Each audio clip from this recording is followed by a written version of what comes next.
Anak aku kan, dia nak minta aku punya skuter ni. Tapi yang ni mahal tau. Kalau korang nak beli dekat anak, tak sesuai. Lagi satu, yang ni dia punya speed memang laju. Tak sesuai untuk budak-budak. Aku beli yang ni untuk anak aku. Nampak tak?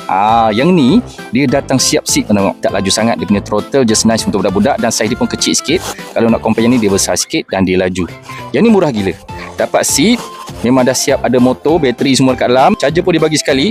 So kalau korang nak beli, yang ni sesuai untuk bagi anak main, nampak? Enjoy je dia main. Dia tak komplain dah. Sebab yang ni skuter elektrik, yang ni pun skuter elektrik, tapi yang ni mahal sikit. Yang tu lebih murah guys. Korang cek harga dia dekat beg kuning. Yang kau ambil ni normal version. Kalau korang nak ada yang version, ada bakul tu, yang upgrade version dekat beg kuning tu. Dia ada tongkat sekali tau. Tongkat dia dekat tepi ni. Cuba pegang tongkat jap. Okey, throttle dia ni korang pulas je, dia terus pergi punya. So budak-budak boleh main, orang dewasa pun boleh naik. Tapi yang ni versi murah punya tau. Kalau korang nak beli kan, korang boleh tekan je dekat beg kuning kat bawah tu. Yang ni sesuai untuk budak-budak punya. Nice.